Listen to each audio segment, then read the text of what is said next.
Good evening. मेरा नाम doctor Surabhi है। मैं आरएमओ फेलिक्स हॉस्पिटल से और आज हम लोग डिस्कस करने जा रहे हैं बहुत ही इम्पोर्टेंट टॉपिक जो कि बच्चों में अमूमन पाई जाती है, ये बीमारी चिकन पॉक्स। तो आज हमारे साथ हैं डॉक्टर नीरज कुमार। वो है एक सीनियर कंसल्टेंट पीडियाट्रिक्स न्योनेटोलॉजी के। तो आज हम लोग जानना चाहेंगे सर कि बेसिकली ये चिकन पॉक्स होता क्या है। देखो, चिकन पॉक्स एक वायरस के थ्रू होने वाला एक बीमारी है जो मोस्टली बच्चों में ही होता है। बच्चों में या एडल्ट में, उन एडल्ट में होते हैं जिनको वैक्सीनेशन नहीं मिला होता है। तो ये जो जनरली शुरुआत के 1.5 से 2 साल में ही हो जाता है जनरली, अगर हम वैक्सीनेशन नहीं देते हैं तो यही है।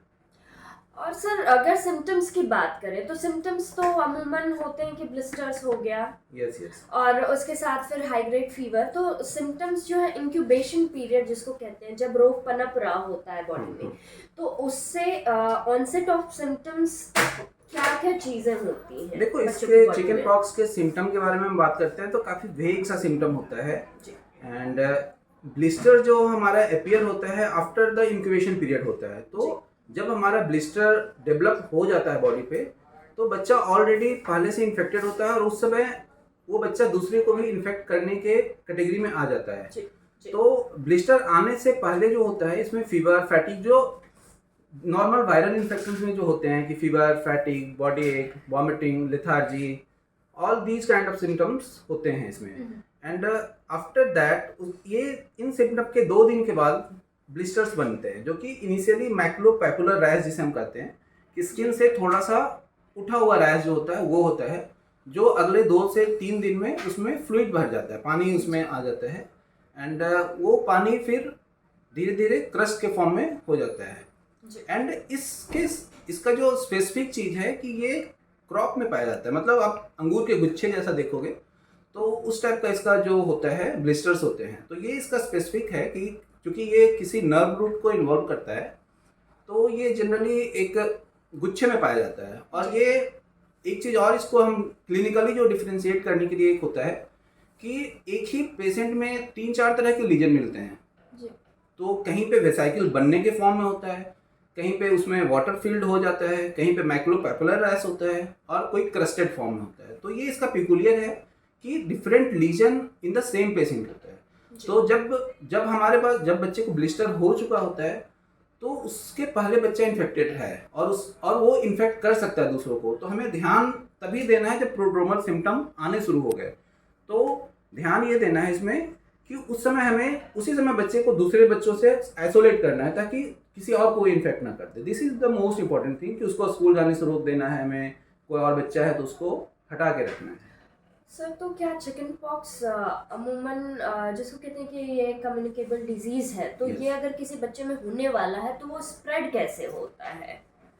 चिकन पॉक्स का स्प्रेड मेनली ड्रॉपलेट के थ्रू होता है। मतलब जैसे कॉमन कोल्ड होता है, ड्रॉपलेट के थ्रू कोई स्नीज किया, अगर कोई बच्चा इन्फेक्टेड है वो स्नीज किया, कफ किया, उसका जो एयरबॉर्न ड्रॉपलेट होता है उसके थ्रू होता है।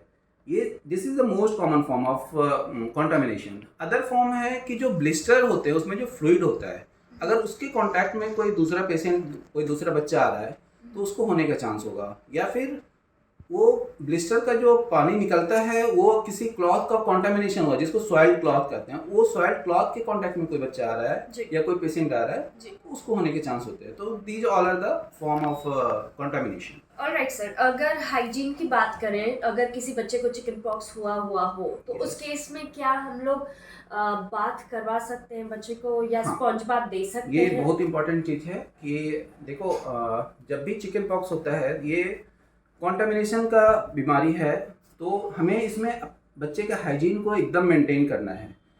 बहुत रबिंग नहीं करना है स्किन को किसी ऐसे फॉर्म में कि उसका ब्लिस्टर से पानी निकले, या हम ज़बरदस्ती उसका ब्लिस्टर को फोड़ने की कोशिश नहीं करना है। बट हम उसके हाइजीन को मेंटेन करेंगे, तो उसके लिए हम गुनगुने पानी से उसका स्पॉन्जिंग करना है और हाइजीन को मेंटेन रखना है। सर क्या इसमें कुछ मेडिकेटेड सोप यूज करेंगे या नहीं, जनरल जो वो यूज कर रहा हो बेबी। देखो, ये डिपेंड करता है कि अब उसमें है कि कभी कभी चिकन के पॉक्स पे आपका सेकेंडरी बैक्टीरियल इन्फेक्शन होता है, तो ऐसे में हमें कभी अवॉइड नहीं करना है, बिना किसी डॉक्टर के एडवाइस के हमें कुछ भी अप्लाई नहीं करना है बॉडी पे कि क्या लगा रहे हैं, कौन सा मेडिकेटेड सोप लगा रहे हैं कि नॉर्मल पानी यूज़ करना है, ये उसको देखने के बाद ही डिसाइड करना है कि कोई सेकेंडरी बैक्टीरियल कॉन्टेमिनेशन है या नहीं है। मोस्ट इम्पॉर्टेंटली अगर ऑर्गन्स की बात करें तो जैसे लिवर डिजीज होती है तो उसमें लिवर का इन्वॉल्वमेंट होता है, तो चिकन पॉक्स में किन ऑर्गन्स का इन्वॉल्वमेंट देखो हो सकता सबसे है? जो इम्पोर्टेंट चीज़ है वो तो स्किन का इन्वॉल्वमेंट है ही, जो हाँ जी। हमें दिखता है ना। जी। और स्किन के इन्वॉल्वमेंट में एक खास बात होती है इसमें कि जब ये ब्लिस्टर स्कैब फॉर्मेशन बनाते हैं, जब उसका ब्लिस्टर खत्म होकर स्कैब बन जाते हैं, जी। तो वहाँ पे वो दाग रह जाता है। जी। वो मे बी हाइपोपिगमेंटेड भी हो सकता है और हाइपर पिगमेंटेड, मतलब वो वाइट कलर का भी दाग हो सकता है और थोड़ा सा स्किन से डार्क कलर का भी हो सकता है। जी। तो उसमें हमें परेशान नहीं होना है कि ये चला नहीं जाएगा, क्या हो गया, सफ़ेद दाग हो गया, कुछ लोग कंफ्यूज हो जाते हैं। तो ऐसा कुछ भी नहीं है, इसके दाग चले जाते हैं और थोड़ा सा टाइम लेते हैं। अदर ऑर्गन में इसमें मेनली जो स्किन के बाद जो इन्वॉल्व करता है वो है लंग। तो इसमें इसके कारण हमें निमोनिया भी मिल सकता है, ब्रोंकोलाइटिस हो सकता है। फिर आपका ब्रेन इन्वॉल्वमेंट करता है तो मेनिंजाइटिस, मेनिंजो इनकेफेलाइटिस। तो ऑर्गन इन्वॉल्वमेंट इसमें ये है, सारे हैं, बट ये जो 3-4 हैं मोस्ट इम्पॉर्टेंट है जो इन्वॉल्व करता है इसमें। सो लाइक एज ग्रुप की बात करते हैं, जब हम लोग पीडियाट्रिक्स के बारे में बात करते हैं तो न्यूबॉर्न्स हुए, उसके बाद टोडलर्स हुए और उसके बाद एक है कि चाइल्डहुड में बेबीज आते हैं। तो लाइक कैसे अफेक्ट करता है हर एक एज ग्रुप को चिकन पॉक्स? देखो एक तो है कि अगर इनिशियल पीरियड में है तो न्यूबॉर्न में कोई इम्यूनिटी नहीं होती जी।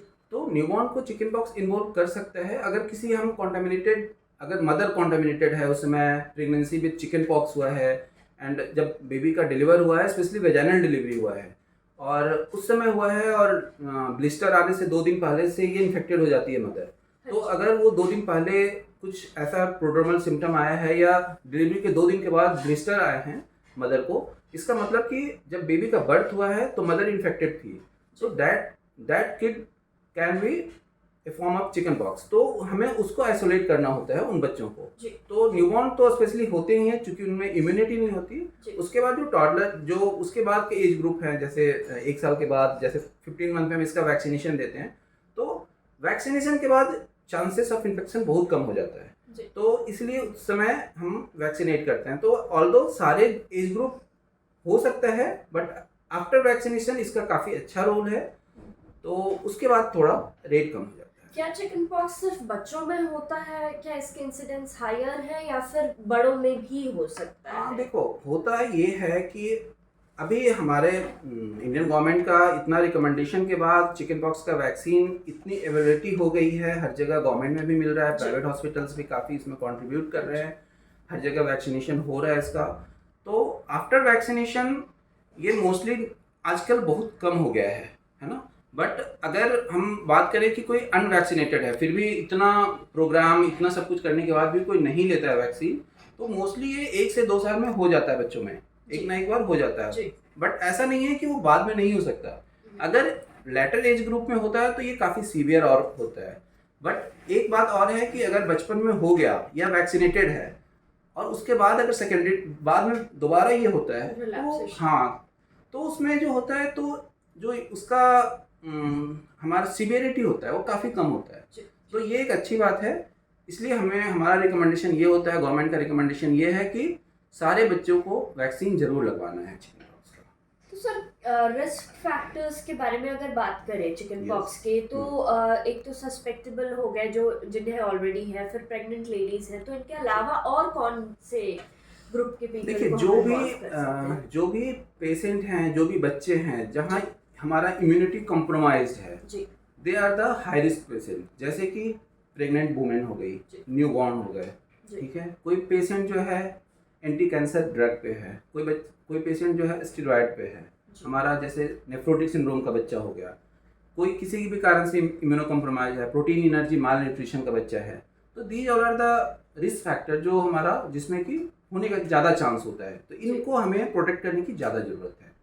सर अगर बच्चे को चिकन पॉक्स हो जाए तो उस केस में क्या करें? क्योंकि मेडिकेशंस तो ऑफ कोर्स पीडियाट्रिक जो है वो देंगे, उसके बाद फिर आफ्टर केयर के क्या देखो जब हो जाता है, once child is affected with the chicken pox, तो सबसे पहले तो हमें ये करना है कि किसी डॉक्टर से ज़रूर सलाह लेनी है कि क्या ये चिकन पॉक्स है। चूँकि रैशेस, फीवर विथ रैश का डायग्नोसिस बहुत ज़्यादा होता है, कुछ भी हो सकता है ना। मीजल्स जी, हैं, जी। चिकन पॉक्स है, रूबियोला है, अभी हैंड फुट माउथ डिजीज आया था इतना, जिसको हम टोमेटो फीवर कह रहे थे। जी। तो वो काफ़ी सारा है। तो मतलब आप खुद से कुछ नहीं करें कि चिकन पॉक्स है क्या दूसरा कुछ है, ये डॉक्टर से सलाह लेके ही करना है। उसके बाद उसमें जो सबसे ज़रूरी है कि हाइड्रेशन को मेंटेन रखना है ना, जी। कि फ्लूइड कमी नहीं होनी चाहिए बच्चे को कभी भी, और हाइजीन तो मेंटेन करना ही है। जी। दूसरे बच्चों को उससे कांटेक्ट से होने से बचाना है कि दूसरे बच्चों को ना हो जाए। फिर आता है कि दो तरह का इसमें हम ट्रीटमेंट कर सकते हैं। एक तो सिम्टोमेटिक ट्रीटमेंट, क्योंकि इसमें काफ़ी इची लीजन होते हैं, जो लीजन जो होते हैं काफ़ी इची होते हैं। तो उसके लिए एंटीहिस्टामिनिक्स और कुछ ड्रग्स होते हैं जो टॉपिकल एप्लीकेशन के लिए भी होते हैं, और कुछ ओरल भी होते हैं, तो वो देना होता है। डिफिनेटिव ट्रीटमेंट में एसाइक्लोविर का रोल है, गैनसाइक्लोविर का रोल है। तो वो डिपेंड करता है कि क्या देना है, वो डॉक्टर के कंसल्टेशन के बाद ही करना है ये बात। तो बेसिकली इम्पॉर्टेंटली हम लोगों को वैक्सीनेटेड कराना होगा बच्चों को फॉर श्योर, सो दैट इसका जो है अगर इंसिडेंस होता है तो हम लोग Yes. बच्चों को प्रिवेंट कर Prevent सकें, कर सकें। बचा सकें, और सिम्टम्स की सिवियरिटी कम होती है। जी। अगर हम बात करें इंसिडेंस की कि इस बीमारी से डेथ रेशियो कितना होता है, तो आज के डेट में सर क्या देखो, इंसिडेंस प्री वैक्सीनेशन इरा में इट वाज वेरी हाई है ना। जी। जब हमारा वैक्सीनेशन नहीं था तो चिकन पॉक्स का डेथ रेट काफ़ी ज़्यादा था, क्योंकि उससे चिकन पॉक्स इनकेफेलाइटिस भी होता था, जो जी। कि पेशेंट वेंटिलेटर पे भी जाता था, दिमाग का जिसको इन्फेक्शन कहते थे। चिकन पॉक्स के चलते निमोनिया होता था, उसके चलते पेशेंट वेंटिलेटर पे चले जाते थे। जी। बट आफ्टर वैक्सीनेशन ये रेट काफ़ी कम हो गया है, और नाउ अ डेज चिकन पॉक्स के चलते इनकेफेलाइटिस का रेट बहुत ही कम है, एंड मोर्टेलिटी मिनिमम है अभी। तो ये गवर्नमेंट का और प्राइवेट हॉस्पिटल्स का, हमारे पेशेंट का, एक्टिव पेशेंट जो वैक्सीनेशन लगा रहे हैं, इनका अच्छा रोल है इसमें, और अभी डेथ रेट काफ़ी कम है इसमें। सर अगर वैक्सीनेशन की बात कर रहे हैं हम लोग, तो मल्टीपली यूज्ड अगर वैक्सीनेशन की बात करें, because it is a recombinant drug, yes. तो इस केस में हम लोग कौन सा मेडिकेशन यूज़ करते हैं? और ये तो आपने बता दिया, लेकिन वैक्सीन स्पेसिफिकली कौन सा यूज़ करते देखो, हैं? इसमें जो वैक्सीन होता है, चिकन पॉक्स के बहुत सारे ब्रांड आते हैं जो हम जी। फर्स्ट डोज देते हैं। अगर नॉर्मल वैक्सीनेशन चल रहा है बच्चे का, तो फर्स्ट डोज जो हम देते हैं 15 महीने पे फर्स्ट डोज देते हैं, और सेकेंड डोज जो देते हैं 18 महीने के बाद हम कभी भी दे सकते हैं। जी। और अगर कैचअप वैक्सीनेशन की बात करते हैं, कैचअप वैक्सीनेशन हम उस वैक्सीनेशन को कहते हैं कि हमारे पास पेशेंट आया और उसको वैक्सीनेटेड नहीं है, किसी भी चीज़ के लिए वैक्सीनेटेड नहीं है, या उसको पता नहीं है, तो अगर एज लेस देन 13 है तो हम सेम रेजिम को फॉलो करते हैं कि जब भी आया उस समय हम फर्स्ट डोज दे देंगे, और 3 वीक के बाद हम सेकेंड डोज दे देंगे। बट अगर एज 13 ईयर से ज़्यादा है तब भी हमें देना है। फर्स्ट डोज हम उस समय देंगे, और सेकेंड डोज जो देंगे हम 2 महीने के बाद देंगे। तो ये एक इसका रेजिम हम फॉलो करते हैं चिकन पॉक्स के लिए। So that was all for chicken pox today, और thank you so much sir, आपने Thank अपना you, बहुत thank you. कीमती समय दिया। एंड अगर आपको कोई क्वेश्चन या इंक्वायरी है तो प्लीज़ कमेंट बॉक्स में लिखें, सो दैट हम लोग आपको और इन्फॉर्मेशन अगर जो भी चाहिए वो प्रोवाइड कर सकें। Thank you so much, have a nice day, and please like, share and subscribe us. Thank you.